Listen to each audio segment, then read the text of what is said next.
Hey everybody, welcome to Co-Pilots. I am Sean Conroy. And I'm Andy Secunda.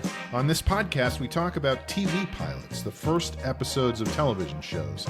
Sometimes pilots become long-running series. Others don't make it past that first episode. We're going to talk about all of them. The great pilots, the bad pilots, the weird pilots, the forgotten pilots. We are TV writers, but it should be noted that we are the dumbest TV writers you know, so all of these are just our dumb opinions. So dumb. Amy, maybe we should start this conversation. Okay. Start. Amy Wilson, here, our guest today.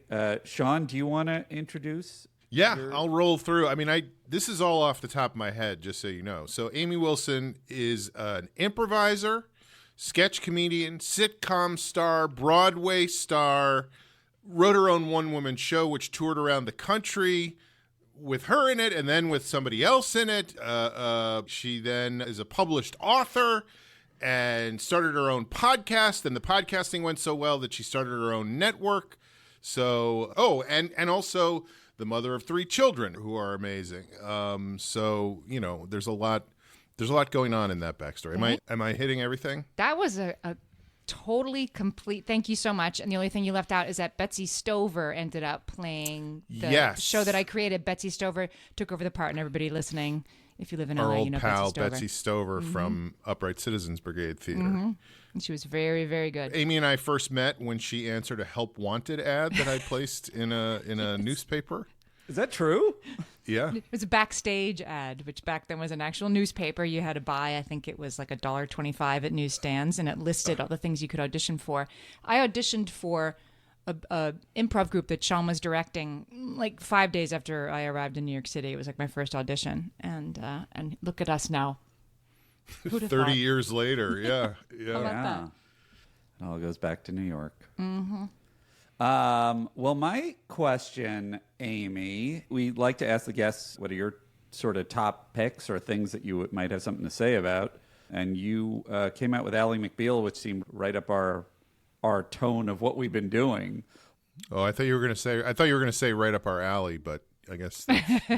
It's not necessarily up our alley, but it is definitely a thing that we would be interested in talking about. So I don't know. Lead us through it. Was this one of your favorites, or what was your take? Well, at the time, it was definitely one of my favorites. So it was very interesting to watch it again all these years later. When it came out, I watched the pilot and I just thought, this show is amazing. It is a line drive between the eyes for me and me alone. I love this show and I can't wait to see what happens next week.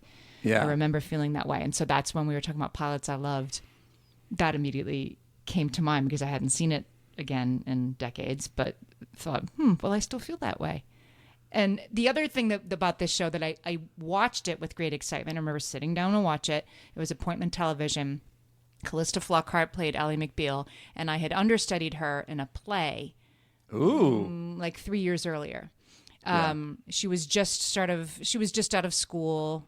She had gone to Rutgers grad school, and this was a theater in New Jersey, and she was playing like the girlfriend in this play, and I was understudying her, and so I didn't really know her at all. I'm not even sure she was aware she had an understudy. I was a non-equity actor, intern at the theater getting points, and I had to learn the whole part in case I went on. I never went on, but I watched her every night in this show, and I thought she was good. I thought she was good in that way, like, she's pretty good. Like, I'd be better, but she's pretty good. I would have to acknowledge.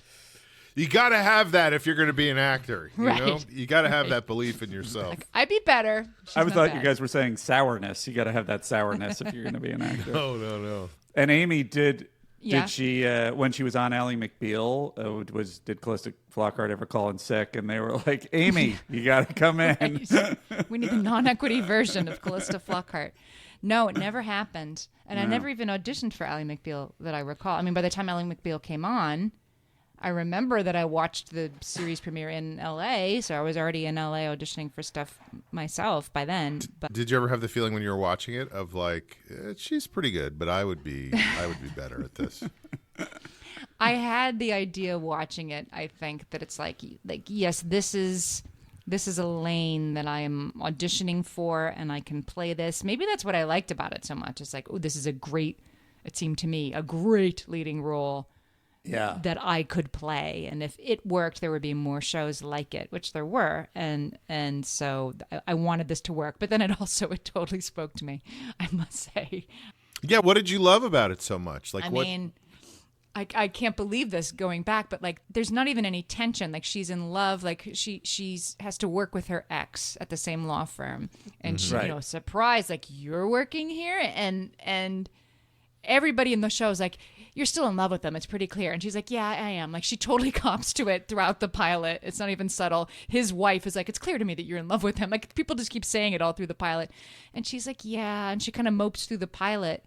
But like, what's going to happen? And will they get back together? And I don't know. I found it so compelling and such an accurate portrayal of what it would be like to have to work with somebody with whom you had sort of unfinished romantic business. That was the core of it for you. That was the thing that sort of held you the most. This that is story. just what it's like to be like a 25-year-old, however old she was supposed to be. She's out of law school and a practicing lawyer, so I guess she's at least 25. I'm like, this is my life. How did they know? Even though I wasn't a lawyer, just something about it. I'm mildly horrified to admit to that when I rewatched it. That's fascinating. What was right? your take? Do you guys remember watching it when it came out? I do. I don't know if I got more than a couple of episodes in. I thought, David E. Kelley, and I guess we're going to get into the specifics of it, but he definitely spreads it out so that it's like she's in a bra and her breasts get big, and there's like all these there's sexual things throughout it. And I think I always was also invested in romantic stories as I am today. So there were certain things that grabbed me, but I think the tone of it was too cutesy for me. I just couldn't take it. And so I did tune out. I also don't think I was into LA Law, which was where David E. Kelley started, but I don't know that a legal show is my jam primarily. So That wasn't why I liked it. That's for sure. The legal stuff. I don't think that's probably, I don't know. I guess there must have been some crossover, but I have to assume that most of the audience was watching it more for the ensemble and the love story and the sort of the tone more than they were the legal stories. I had never watched an episode until I watched this pilot. Oh, So, fascinating. this was my first exposure to it. And I felt like it was a line drive between my eyes. There was a guy grabbing women's butts. There was, all kinds of fun stuff. This is me. But it was just, I did find it really interesting. Like, tonally, I could not figure the show out. I was like, what is this supposed to be? Yep. And then I was reading up on it, and they did like a re-edited version of it as a sitcom at one point. Like, from the original episodes, they chopped it up and made it a half-hour version of the show. So maybe I wasn't the only one who had an issue with the tone. I mean, when that first came out, there were the sitcoms were multi-camera, and so it was sort of it seemed groundbreaking, and it Yeah, I seems guess very that's corny true. now. Yeah, it was funny, kind of, and it wasn't Law and Order, and it wasn't a sitcom. It was something in between, and I think that's Right. what I liked about it. Yeah. Right. David E. Kelley himself has sort of said that he doesn't consider himself that much of a joke writer. And it is interesting that it's always, maybe this was the thing that sort of bumped me when I originally watched it. It's always sort of just shy of a full joke, but it's always sort of amusing. And maybe that's Men a more are like gum. After you chew them, they lose their flavor. Yeah. Which is like a half joke. That's also, this is a precursor to Sex and the City also, right? Yeah. It's very Sex and the City. There's a lot of things, and I think the dream sequences and such, there's a lot of things that really, it's a precursor to a lot of different tones, and I think in half hours, but especially in hours, that are sort of lyrical. And it also is sort of fascinating that it was with a legal show. Just to sort of give the little bit of the background, David E. Kelley was originally a lawyer, and he just in his spare time in court when he was waiting to file a motion or whatever. Object? He was waiting to object. It's like, I can't wait to object. I'm going to write my screenplay in the meantime. Objection! But he wrote a screenplay. I'm not sure if that one did get sold. I don't know if that one ever got made. But off the screenplay, Stephen Bochco was putting together L.A. Law, hired him. He rose to the top of that show. And then in that wake, I don't know who the most successful TV creator is of all time, but his rundown is insane. He created Doogie Howser, Picket Fences, Chicago Hope, then Ally McBeal, then after Ally McBeal, The Practice, Boston Public, Boston Legal, like eventually Big Little Lies and The Lincoln Lawyer most recently. Like, he's just an unstoppable machine. It's insane. Well, he had, what I saw in the notes was that in 1999 to 2000, he had 5 shows on network television at the same time. So he must have been kind of like busy at that time. I have to assume it would be very difficult to have kind of a long personal conversation. You're just giving notes all the time. You're not like waiting to give notes and worrying about the legal cases you still have hanging over you from your career as a lawyer. You're just in it all the time. Yeah, that's the crazy thing. He stayed a lawyer the entire time that he was running all these shows. Yeah. The office was constantly calling him saying, "You missed another court date." Why did you not object? No, he saw the big Hollywood money and he quit a little ways into L.A. Law's success. I think as soon as it was a success, they were like, "You're not coming back, are you?" And he was like, "No, I'm not. I'm going to be the king of Hollywood and marry Michelle Pfeiffer." Interestingly, the other sort of just little piece of information is that the lead into this was Melrose Place, which is a very different show. Although Courtney, I can't think of her last name. Courtney Thorne-Smith, I Courtney know Thorne very Smith. well. How could I forget that last name? Thorne-Smith was in both.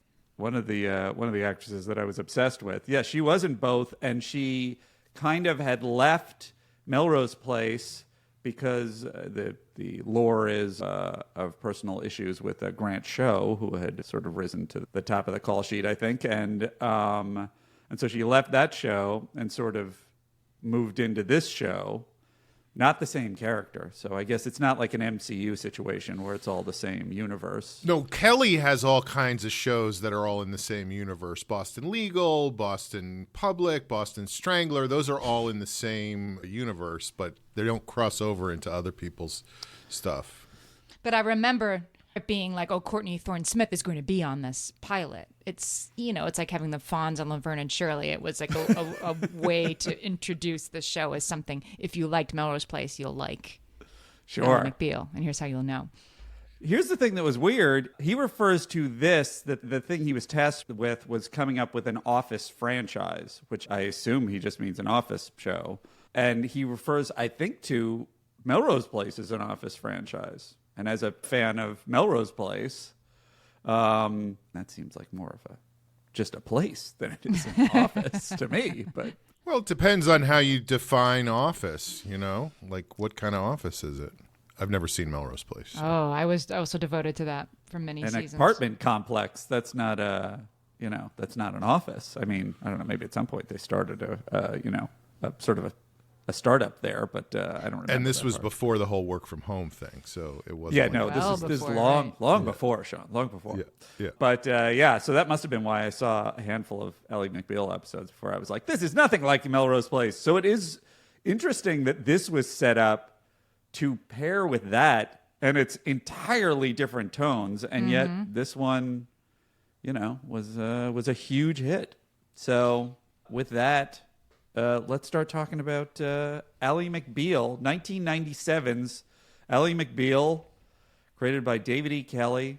Yeah, we start with Ally McBeal just staring out the window. She's reflecting on stuff. She's thinking back to previous times in her life. She's not sure how her romance started with this guy. It might have been when they smelled each other's butts, because that's how dogs do it. So we, again, sort of a half joke there, maybe. Hazy voiceover, right? Is this funny? Am I supposed to be laughing right now? Yes. It's also interesting. That's his lead off, and I assume that's like, oh, it's kind of cute. It's kind of cute. Come on, they're kids. They're sniffing each other's butts. Right. But it's like, I don't know. It's a weird way. Yeah, it's a weird way. If that's what you're leading off with. You're setting the bar in a weird place at that point. Yeah. Like, what is this going to be? So they kiss with tongue, they make love, and she pinches a nerve. So it's, it feels very rom-com at this point. Like that Classic clumsy, quote, Yes. awkward heroine. And then they're at Harvard, and he says I'm not sure about this, but I think he said he wants to go to Michigan so he can get on law review. But she's already on law review at Harvard, so she's choosing the law as well. He's like, yeah, I'm choosing the law over my relationship. And she's like, but you want me to choose the relationship over the law, but I'm choosing the law here in Boston. And what I thought about that was interesting about that scene is that that's literally the whole conversation they have, and then he just walks away, and the relationship is over. It's like, okay, see you later. I watch it again too, and wait, where's the betrayal? Like, he just needs to go to a different law school. Like, Right. well, I'll see you on the weekends, and then we'll get married after law school, or not. But it isn't like I have to go to a different law school. Yeah, or just like I feel like I've been in relationships that have ended, and it takes a while of discussions to get to that point. Endless discussions. Right. There's a wrap up. It would be kind of hilarious to do like an Andy Warhol like style, like real time movie of an actual breakup conversation. I think they did that. Isn't that what that movie with Adam Driver is like with Scarlett Johansson? Oh, yeah. Marriage Story? Yeah. Yes, I think I it is, haven't which is why seen didn't it. see I just assumed that's why I didn't see it, because I was like, I get it, That's Sean's catchphrase. Also, she's at Harvard. She's on Harvard Law Review, and he's not. But she's on Harvard Law Review because of him. Like, they set this up in a very Legally Blonde way. She's like, I don't want to be a lawyer. And then I had to follow him to college at Harvard Law School. I don't even want to be here. This is the thing that struck me the most about that is you have your heroine, and I don't know if they do that to be like, we don't want her to be a person who's like a nerd, a stuffy lawyer that always wanted to be a lawyer. Like, just how she likes a boy, and then she becomes a lawyer, I guess is what they're going for. Except later in the episode, you discover that her father was a lawyer. So it's like, it never occurred to you just because your boyfriend became a lawyer that you wanted to be a lawyer? Seems like you know a lot about the law, and it would have been on your horizon in some way. Yeah, I mean, she really had almost no choice. I think it's a family business. You gotta do what you gotta do, right? Yeah. And is there some daddy issues she's working out? She immediately got together with a Probably. lawyer. Or does he have some daddy Clearly. issues that he wants to be like her daddy? They almost called the show "Daddy Issues." So then she's at her law firm where she's working, and she says, "This was one of my favorite lines in the whole thing. Love and law are the same, romantic in concept, but the actual practice can give you a yeast infection." So it's like it's structured like a joke, but it makes absolutely no sense. No. And her line readings are very dreamy. I thought, like, she's not a comedian. They hired a sort of winsome, lithe, dreamy actress who gives it all very dreamy line reads. But right, I have the same thing. Like, sniffing butts, yeast infection. This isn't your typical legal show. When do we get to the courtroom? When do we get to the objection? And Amy, as a hardcore comedian at that point, are you watching the show even though you're loving it? Are you watching it and you're like, ugh, she's blowing these lines? Honestly, I was watching it like, I can't believe he left her to go to a different law school. You're And now she's just taking on her own. I was completely, You're fully immersed in the I plot. was fully immersed. I'm her. I'm watching it, and I'm her. Good for Calista Flockhart. She got her greatest nemesis to just be fully on board with the story. Yes, exactly. I would knock that yeast infection thing out of the park. Gotta hit the yeast and yeast infection. That's what I was thinking when I was watching it. It's all in the cadence. Yeast infection, not yeast infection. This is my part. I should have gotten this, not Calista Flockhart. That's what I was thinking. I couldn't take it. So this is where we see that one of the partners actually has an interest in her, and she's a little horrified by it, understandably. And then he just literally grabs her butt while she's up on a ladder, which happens. I mean, you're always on a ladder at a law firm because they have a lot of books there. So it goes all the way up to the ceiling, and you have to find case review and tort laws and things. But it causes a controversy, and there's all kinds of back and forth about who's suing who. And she ultimately realizes that this guy is more important to the firm than she is, so she quits. And that's what kind of propels us into she literally runs into Richard Fish right outside the building, who she went to Harvard with and who has started his own law firm that's all about making money. He's all about making it rain. Everybody in this pilot, they use that turn of phrase repeatedly. Yeah. He's a rainmaker. I'm making it rain. Yeah, the audience will understand this term. This is a sort of legal term. Legal term. They've all seen the John Grisham movie. Yes. That is played by Greg Gurman. Post this, I think this too, a Fox television mainstay, just in a million sitcoms and hour-longs, and just one of the most solid. I feel like he is comedically solid through the pilot, and they use him as a go-to guy.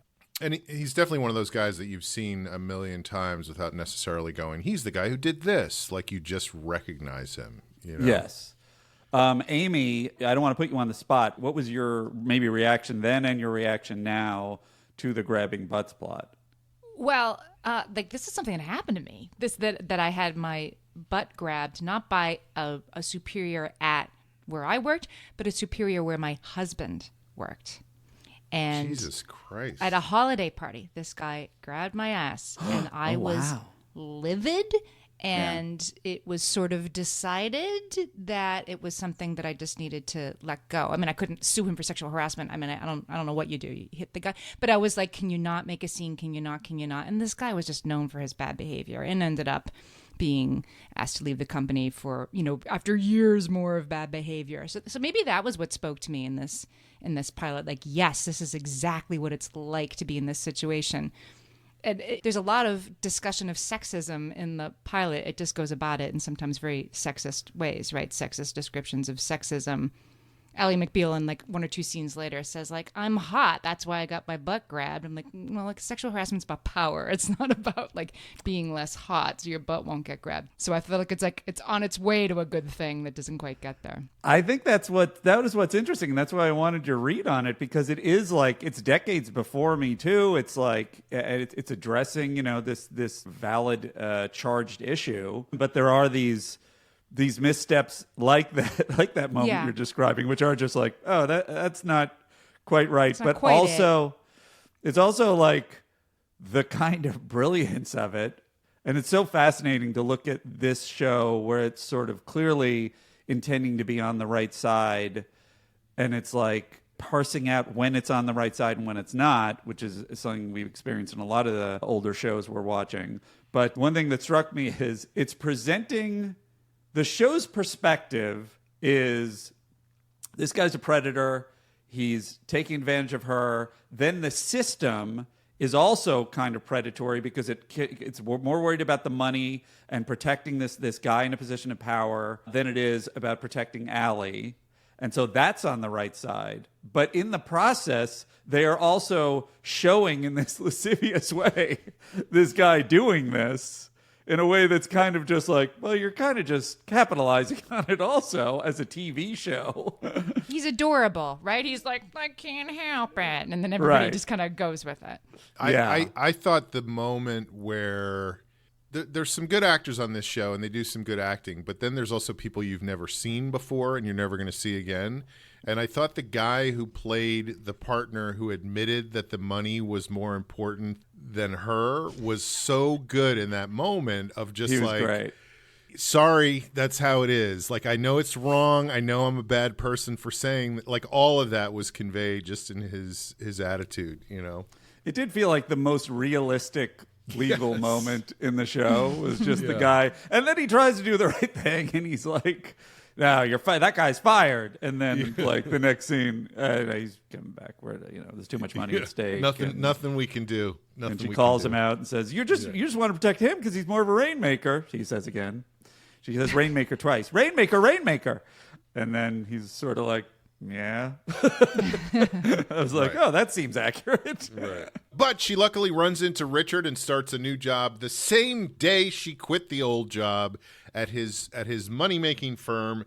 And, of course, the first person we see in that firm is the great Elaine, played by Jane Krakowski, which I only know her from later stuff. So it was fun to see her in an early role. I think it was the first thing I remember seeing her in. Yeah, me too. And she kills it. I will say he really does a fantastic job, I think, of filling out most of these side characters with strong comedic games, or at least the intent of a strong comedic game. Like, you know who she is immediately. You know who... Certainly her, yeah. Yeah, who Greg German's character is immediately. Fish. Just really, really effective, at least with those two. Right. So we get to see her. She's blathering on about everything she knows, which we'll find out more about later. And then this is the big moment. This is where her old boyfriend, Billy Allen Thomas, shows up, who's our old pal, Gil Bellows. I don't know if he's the first actor we've had on two pilots, but we did a show called Patriot, and he was in that. I love that show. I watched that whole show because you told me to, Sean, and you weren't wrong. Thank you. It's a great show. Sean didn't recommend that one to me. I was a different person. And he found that on his own. It's really he kind of came up with the story to Patriot. So I don't it's not clear what the backstory is on co-creating the concept of it. But he's good in this. It is sort of just like to the credit of the show, Ally is so alive and multifaceted and has all this dimension, and his character is sort of just an excessively handsome kind of just sort of straight man to her. Mm-hmm. I don't know if they refine that more as the show goes on. I don't think they do. You don't think they do? I don't recall them. I just remember him, in episode after episode, professing how hard it is to love two people at once with his, puppy dog. Well, that's the demeanor. difficulty with the romantic comedy premise is it's like, will they or won't they? And then it's just they won't over and over again. Interesting. Well, let me also ask Amy what your take was as a married person, a successfully married person. What your take is on, I don't know, that vibe. It struck me because watching it, I was just sort of like, is this... We're supposed to be on sort of their side in the sort of the forbidden love kind of way that you watched it as a younger woman. Do you feel the same now? Yeah, that's a good point. I will just say at the time, it's like, yeah, like they're supposed to be together. His wife is terrible. I'm fully bought in, right? And not like they are married. It's not like it's not something you should toss aside by the end of the pilot. Right. But they never seemed.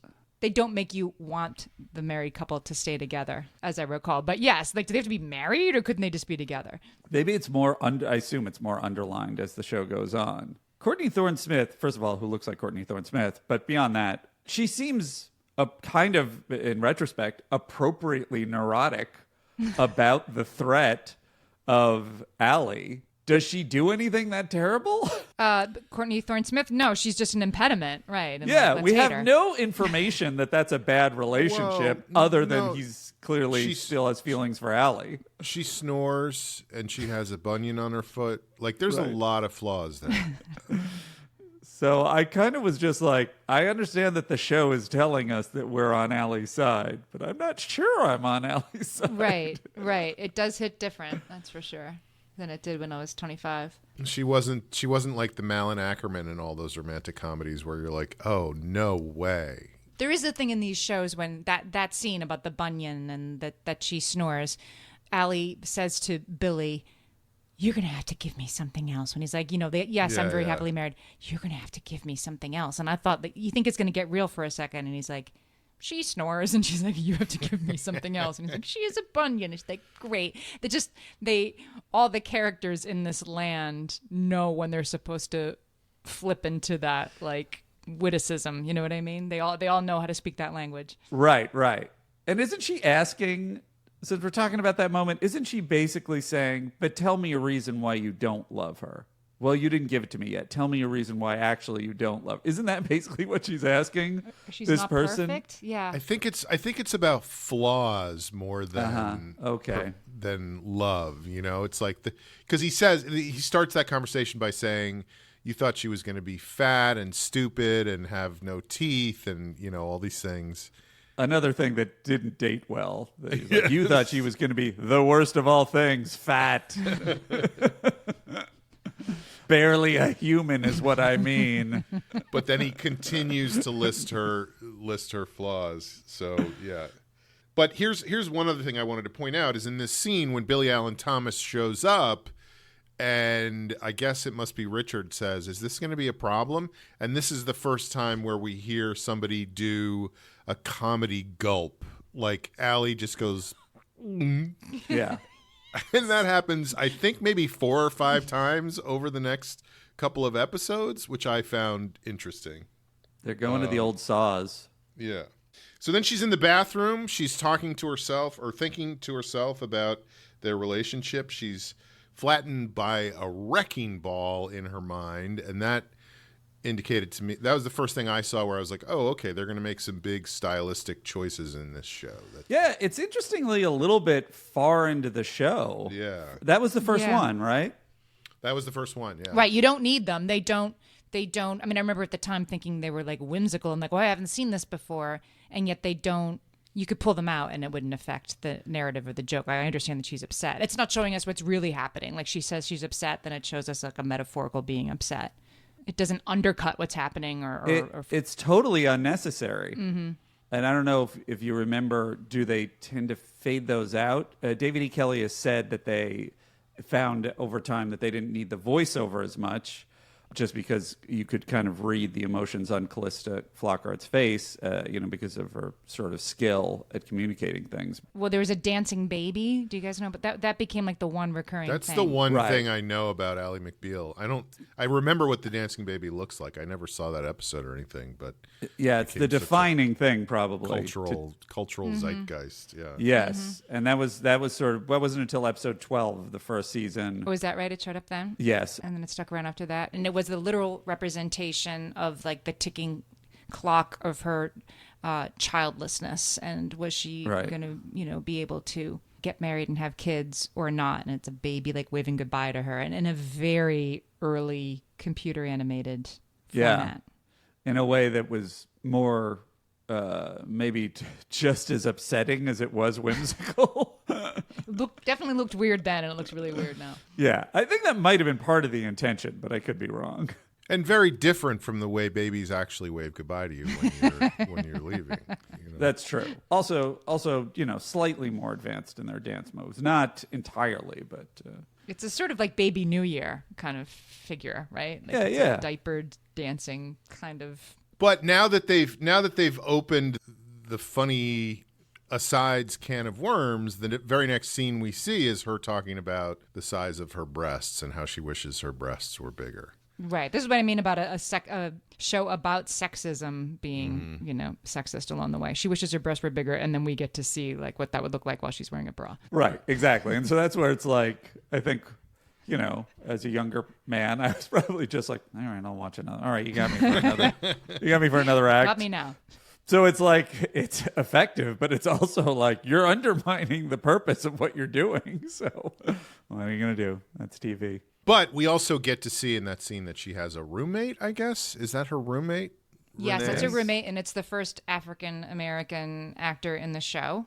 I noticed that, like going back and watching a show from the 90s, all the people in the street, all the people in the law firm, everybody's white until her roommate. Yeah, Which was probably good for him that he cast a black actor or created a role for a black actor at all in this show. But it takes a while to see one. That is fair. The character is Renee Raddick, and played by Isa Nicole Carson, who's very good in it. The only other black actor I remember is that, and she has the one freak out on the street where the guy bumps into her.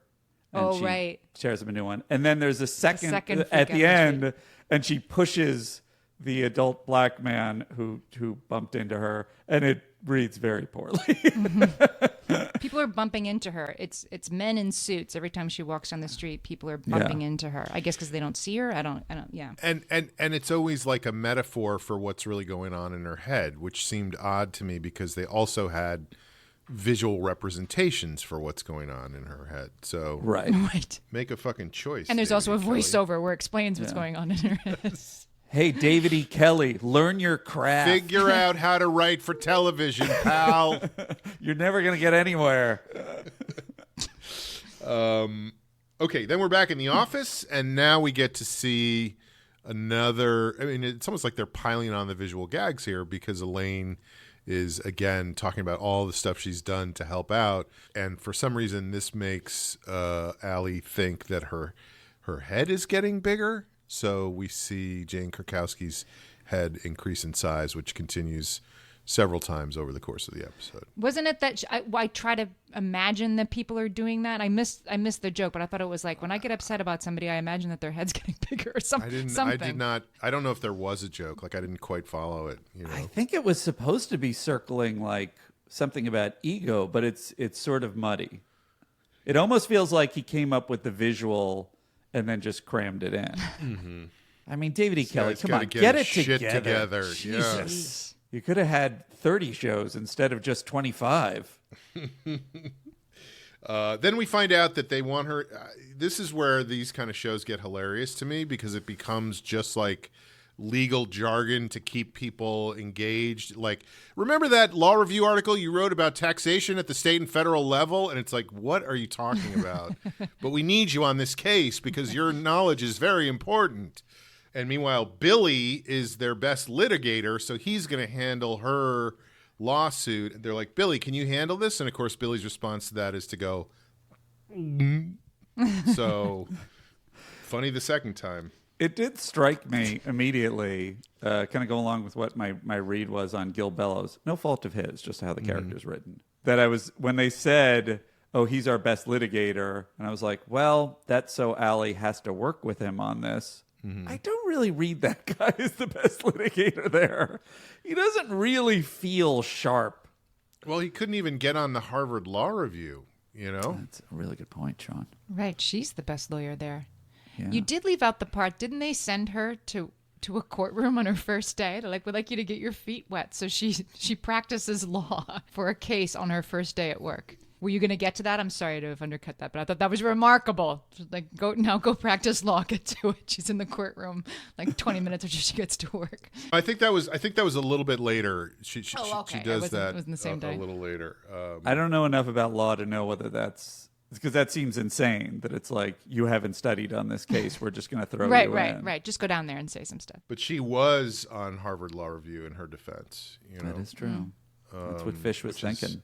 Yeah, that's like a ticket to the top right away. So they catch up a little bit. Her and Billy. This is where she finds out he's married, which is very upsetting to her. But at least he doesn't have any kids. And then he says he's really glad she's there, just as an addition to the law firm. And she gets hit with a bunch of arrows in that moment. So. Because she's so in love with him, and her thought is, even though you're married, you are going to say, I'm happy you're here because I'm still in love with you. Right. Is the implication. And also when she asks, do you have any kids? That also feels like, and she kind of smiles when he says no. It's not working out. Yeah.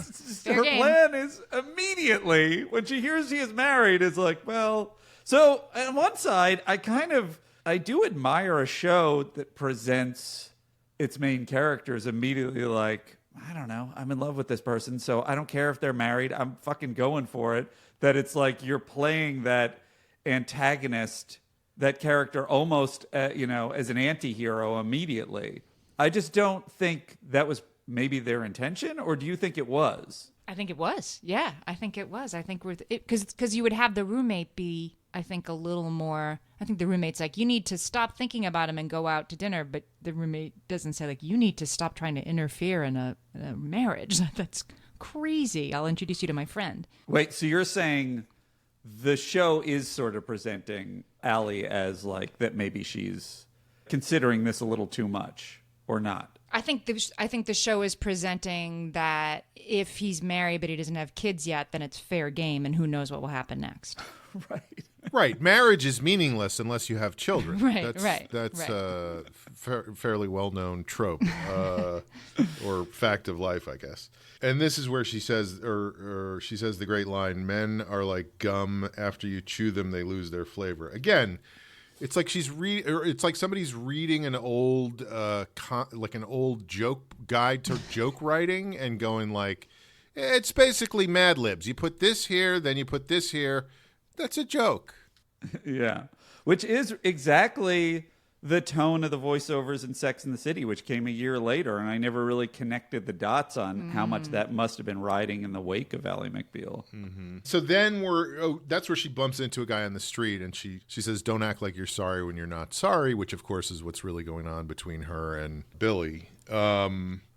Then we're in court. She flashes back to when she was a kid and she spent all her time in a courtroom without ever knowing that she wanted to be a lawyer somehow. And then this was funny to me because I was like, I don't know. I just feel like something like this doesn't seem real, that the judge is like, look, you're right. It's in the Constitution, freedom of the press. But I'm going to rule in favor of the other people because it's all about money, so you guys need to spend money on an appeal. Like, that was basically how she lost that case. And she doesn't really lose it. It's sort of just extended, right? Or is that... No, he rules against her, and she has to take it to another court, which we see later on. Because we all know that the legal process basically happens over the course of a couple of days.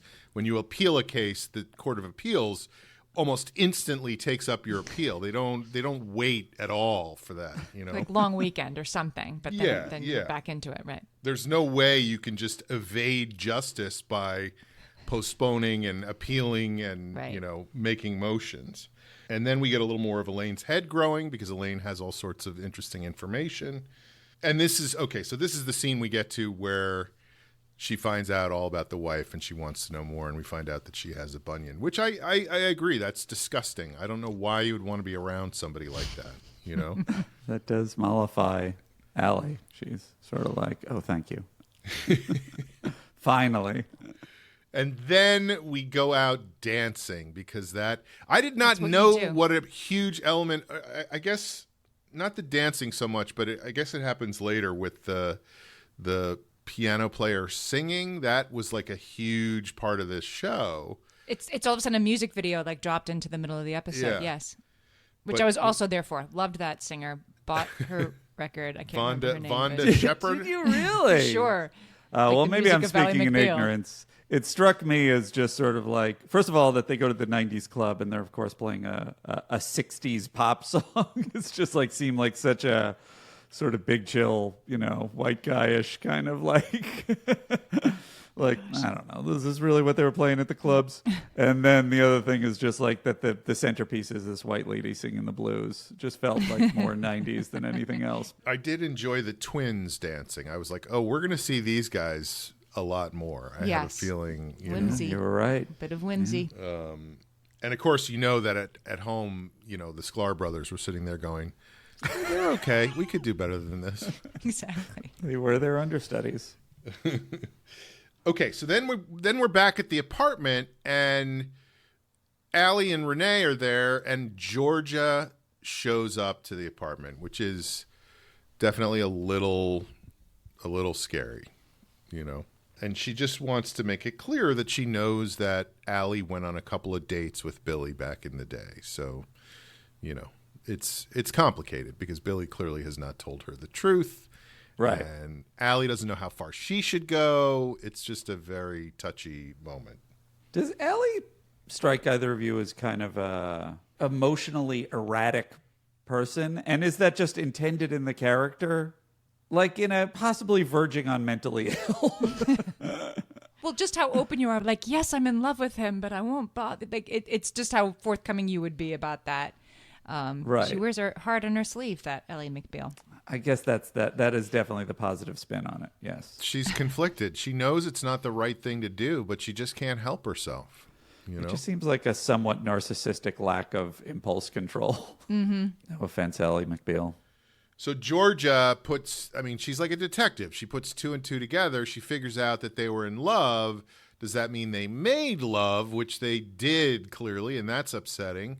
And Allie says, you don't have anything to worry about. And then she sees the photo of Billy on the mantelpiece, which is very scary to her. By the way, isn't she dating other people? Well, how is she explaining that photo every time a guy comes home?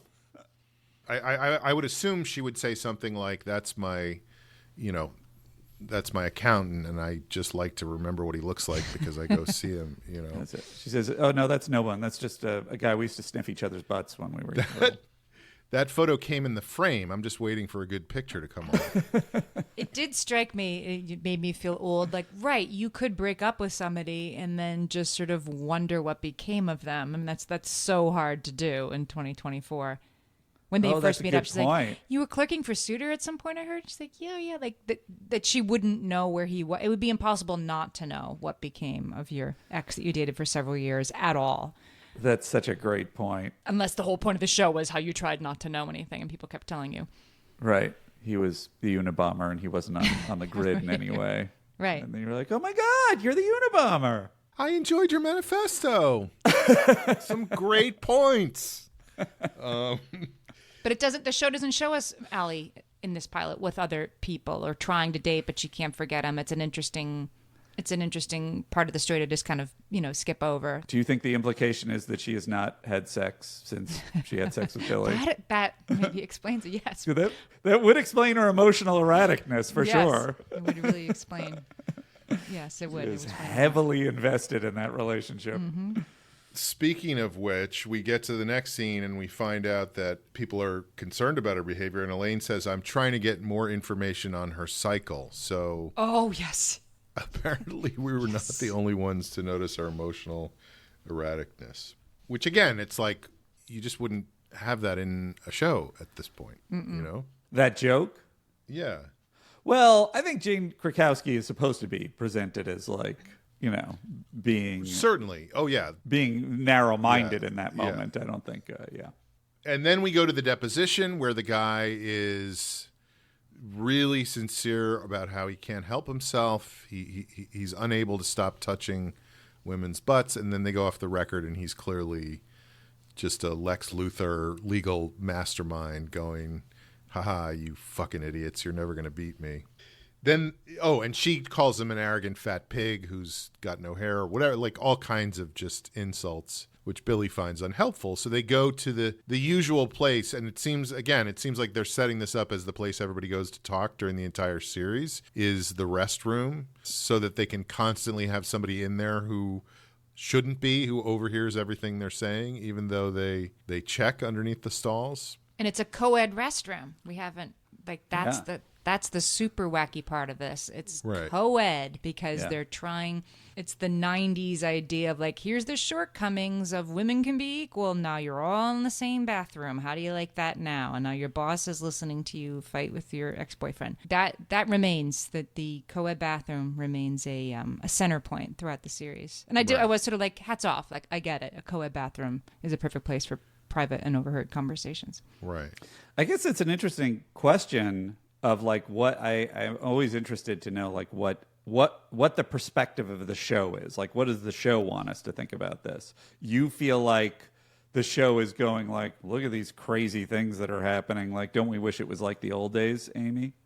No, just more that like a girl's trying to get ahead and here's what she has to deal with. Like she wants to be treated equal. Now she has to put up with her boss in the bathroom while she's pulling up her pantyhose. I think it's more that it's like the wackiness. Not that women should go back to the kitchen, but like this is what these crazy days are like. That it's not okay for somebody to grab your butt, but it's still pretty okay, actually. Like things are changed, but not that much. Right. And so you don't feel like the gender neutral bathroom is like, I guess I'm just trying to figure out, is it mocking that move or is it like, this is what modern offices are like. It's such an insane thing. He makes some joke the first time her boss walks in, and she's like, "In the bathroom," and he's like, I know. Here at the law firm, we're doing it this way. It's that they're trying to be cutting edge. Right. I don't think it's mocking equality between the sexes. It's just sort of this. The sexism is all what the show's about, I feel like. I also picture the conversation in the writer's room when they came up with that, or I guess David E. Kelly came up with it in the pilot. But like, how can we have an interesting way for them to have conversations that gives the show a little flavor? Oh, what if the men and the women shared a bathroom? That's starting to become a thing. So let's throw that in there as they could just encounter each other at any moment in the weirdest place possible at the law firm. Which is very clever as a different way to handle it, and is again it's kind of a throwback to Happy Days with the Fonz's office being the bathroom. And, a throw forward to Patriot when we see Jack Birdbath in the pilot episode in the stall overhearing, what's his name, conversations. I think, like Kevin Bacon, you can connect all stories through a bathroom scene. Bathroom stall, yeah. Okay. So then this is where she wants him to admit that he was in love with her, and they have that conversation about, like, what should I tell her? Am I supposed to tell her that I used to have you stay on the phone all night with the line open so I could just hear you breathing while you sleep? I'm old, and I still didn't understand what that meant. I'm like, wait, what were you doing? I didn't understand the technology of the day. Mm-hmm. And it also felt very, again, to me, it felt very much like a rom-com speech, of like, this is how sacred our love was back then, and things are different now, He's also, he's clearly already like 25% of the way into this other relationship with Ally already. Yeah. Like, if he's giving her that speech, then... And Richard, of course, overhears the whole thing. Whoops. Then we find out, and this was just a funny moment of exposition to me, that they're in the office, and Richard is like, you got to go handle this legal Plessy versus Ferguson torts, constitutional con law, whatever. And she goes, I have a problem in conference room meetings, which is just such a funny thing to come out of nowhere with in the middle of the show. I feel like that really undermined the character. I understand they're trying to build to the visual of her being sort of a smaller version of herself on the chair, and so it's sort of like, let's backtrack it. But it felt like such a global statement to make about your lead lawyer character, a woman. It's like, I'm not comfortable in conference room meetings. It seems huge. I thought she was lying. Like, I thought she was just saying it to get out of something, and then I'm like, no, I guess I'm meant to understand that she means that. Yeah. It also seemed in that scene where she was the little girl in the big chair, I didn't feel like that was that important in that moment. My memory is she's in control in that moment. Yeah, she's making a valid point. Yeah. Maybe she doesn't know what their reaction is yet. So it's kind of like they just got locked into the idea of it. The big chair was already ordered. Do we think? Yeah, I guess that must have been forced perspective, huh? Not forced perspective, but just a giant prop. Do you think that giant chair is still in David E. Kelly's office? And his whole office is that giant office that the chair was in. He sits at the leg of a table for his desk. When I'm feeling stressed, I'm running 9 shows. I need to have a way to blow off steam. I come into my office. I pretend I'm a child in my father's office. So then the next scene, and this I was confused by, because we already talked about Vonda Shepard, but I didn't understand, were they supposed to be at lunch or was it dinner? Because they're in a piano bar and somebody's singing, but it felt like it was just a lunch break or something. And anyway, this is where we find out that this guy has nothing to offer but a sad little piece of fettuccine, which... Right. Then we go to the courtroom again, where she's appealing the case that she lost about freedom of the press. And again, the judges are very against her, because that's how a judge usually is like deriding the lawyers in front of them. And she makes a little speech and she wins the case, which is exciting. Gets back to the office and sees Billings going into Richard's office. Uh-oh, what's going on here? The guy who grabbed her butt is being hired by her firm for twice the salary he was getting at the other place. Injustice has followed her to the new firm, which is very upsetting until Richard gets Billings to admit that he's faking the whole thing and just likes grabbing women by the butt, and he's got all of that on tape.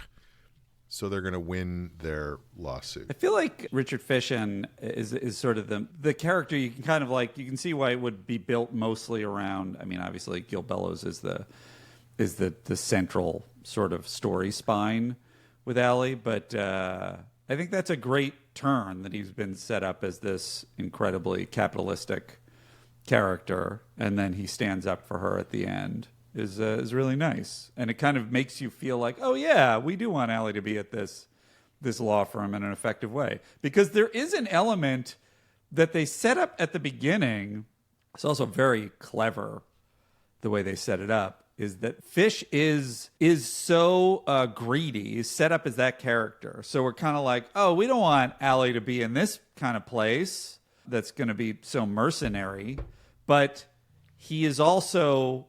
At the same time, we find out that he's that mercenary. He is also saving her from this other situation, worse situation morally at the previous law firm. So it like justifies, like, oh yeah, she has to go to this other place. Now she has a job. It's another opportunity. So we're going to question their morality less. So it's like a little bit of like of sort of a built-in refusal of the call. She like basically refuses the other law firm, and then there's a little bit of a built-in refusal to call that she's not going to be happy with a lot of the decisions are made, but she's stuck at this new place. It's very clever. And then they buy it back a little bit more in this scene you're describing, where Richard defends her. It's very nice. It makes us like him, and that's what we want. We like this guy more than we thought we would. We want to see him on all the other Fox shows. So then we're in the office, and everybody shows up all at the same time. Georgia and Billy and Richard and Ally, and Elaine gives a summary of like, this person's thinking this and this person's thinking this. And everybody leaves that scene upset with each other, which is fun. Then they have this is the big meeting about the taxes. You know, her law review article about federal and state taxes and how important that was. And this is where we see her, again, like you said, come up with a great solution while she's feeling very meek and humble and tiny in her gigantic chair. And then they go back to Richard's office to celebrate, to drink champagne, to welcome their new associate. She goes to her office, and she's looking out the window again, which I assume is supposed to be the scene from the beginning. Like I think that scene where she's looking out the window and thinking about, you know, what's going on before Billy comes in that's where her flashback was earlier. In my opinion, I could be wrong, but that's what it felt like to me. Yeah, is she wearing the same kerchief that she's wearing in the first scene? I should go back and look. You're right. I should have looked better at the costuming. Yes, it's probably was, yes. This point is debated heavily on the Ally McBeal board. The wiki. Yeah. Where was the flashback supposed to be? So Billy comes in, and they both kind of talk about how this isn't going to work. It'll get easier. I still love you, et cetera, et cetera. That very difficult conversation. And then we're kind of through. She's on the elevator with Richard, who again is back to his old self and saying, forget all the love stuff. It's all about money. Money makes everything better. And then she's out on the street, and we get back into the voiceover. And I actually did really like the way this ended, that she says, the more lost you are, the more you have to look forward to. Like, she's like, I like the quest. I like trying to figure this shit out, which I thought was an interesting philosophy and also a great way to set up story stuff going forward, you know? It also is like a great philosophy for you to impart to the audience if you're the TV writer, because you're kind of like, I don't know what this is going to be, but we'll see. It's never going to be solved. That's the point. Right. Just so you know. Right. So you should enjoy the journey, a.k.a. watch every episode and keep me at number one. I remember that ending. I remember just being like, God, yes, that stuck the ending. I loved that show. It really hit you. Yes. Yeah. Yes, it did. 10. Yeah. It's not about being the person on stage. It's about being the understudy wishing you were the person on stage. That's what I want. That's what's interesting. Right. So yeah, that's the end of the pilot. That's the end of the show. All right. That was a very succinct. Embarrassing? Oh. An embarrassing voyage down the pilot of Ally McBeal.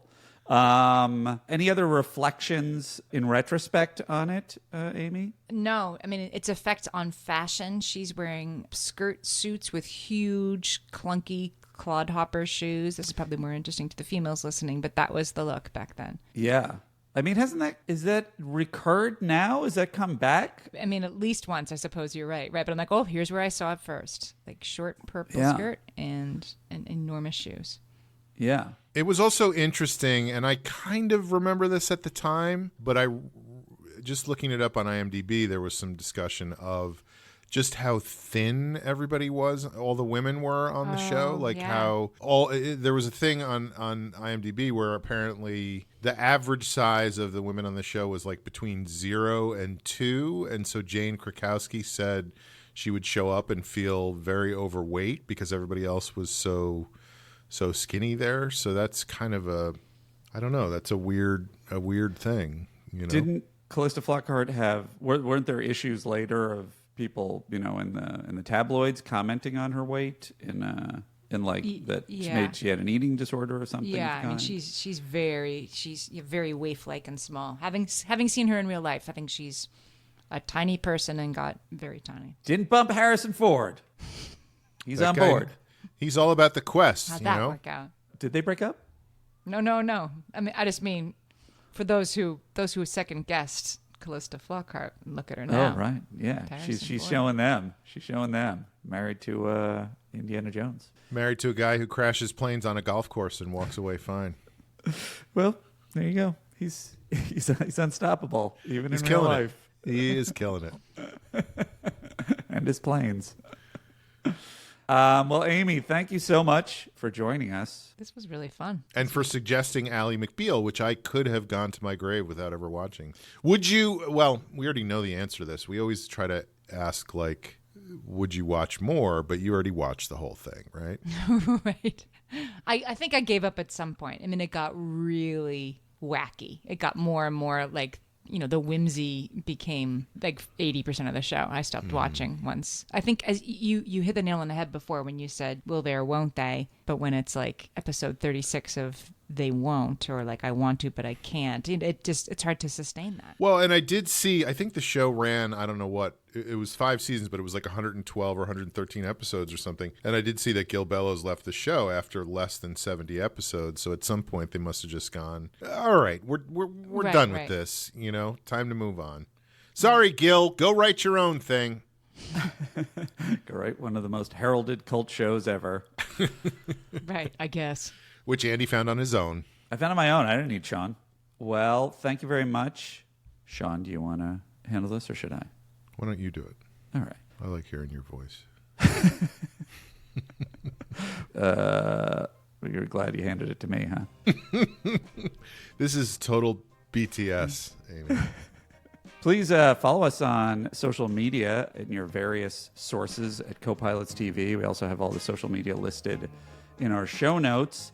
And if you would like to leave us a comment, backstory about the show, BTS, opinions about anything we said, you can call us now at our tip line, 802-COPILOT, 802-267-4562.